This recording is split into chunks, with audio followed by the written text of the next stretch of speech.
Hello again. Thank you for joining us for the second part of how to avoid power struggles.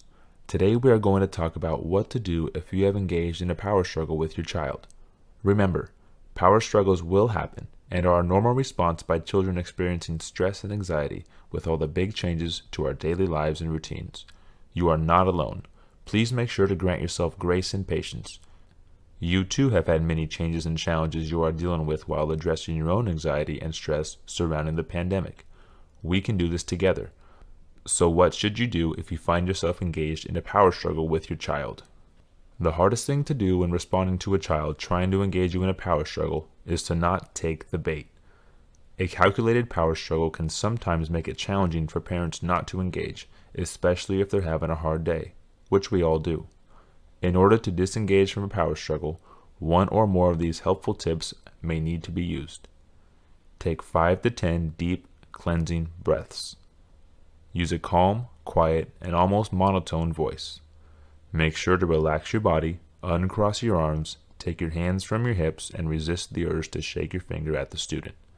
Limit the amount of words you use. Silence is okay.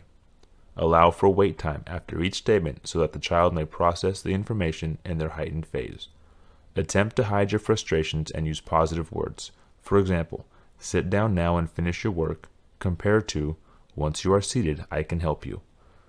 Consider where you are physically in proximity to where the student is. Avoid standing over them. Bring your body down to their level instead of standing over them. Remove the student to a different location. Give them a choice. For example, would you like to sit on the couch or lay on the floor? Allow the child to save face by asking, is there anything we can do to fix this problem? Learn to pick your battles. Ask yourself if a certain behavior is important enough to draw attention to it, or can you ignore it? Is the behavior really interfering with their learning? If a student continually taps a pencil or says, I hate math under their breath, are these behaviors concerning enough to draw attention to them? Once you have given your attention to that behavior, the student now knows how to get you to react. Letting the child have the last word can be very powerful. Instead of taking the bait and making a comment about a statement like, I'm not doing that project, it's stupid, choosing to simply ignore the statement can sometimes diffuse the situation. Listen to and validate feelings and emotions. Spending extra time listening to your child helps to validate how they feel. For example, I hear what you're saying. You became very angry and irritated when Sam kept kicking your chair. If you are unable to avoid a power struggle with any of these suggestions, it is okay to admit that you might both need an opportunity to cool off before you proceed. It is important to look for patterns in your child's behavior. If your child attempts to engage you every day during math as an avoidance tactic, it is a strong indication that they might feel inadequate or anxious by math. Knowing this, you can offer options and set time limits to avoid future power struggles. Behavior is a form of communication, and it's through your observations we might have insight as to why your child demonstrates certain behaviors.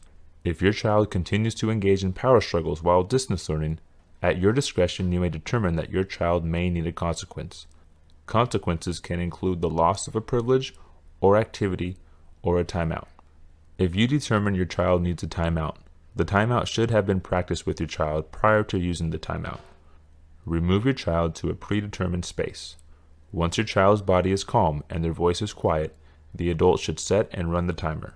Specialists recommend 1 minute for each year of your child's age. During the time portion of a timeout, if your child gets up or starts talking again, stop the timer and restart it when they are ready again. After the timeout, have your child go back to the activity they are trying to avoid. During the timeout, the adult should limit talking and rely on hand gestures in an attempt to avoid being baited into another power struggle. A timeout may be just what your child needs to de-escalate, reset their brain and emotions, and go about their day. Hopefully, this video series had a few helpful hints you might try to avoid a power struggle with your child. Remember, we are all learning together through this process, and we appreciate all that you are doing to support your child's education. Some parents have found it useful to review a video like this a few times each week for reminders and opportunities to celebrate progress and small victories. Together, we are moving forward as partners to help your child both maintain their existing skills and make meaningful progress academically, socially, emotionally, and behaviorally. Reach out to your child's school or teacher for questions, concerns, or additional information. We are here to assist you. Please stay home and stay safe to the extent that you can. We're in this together.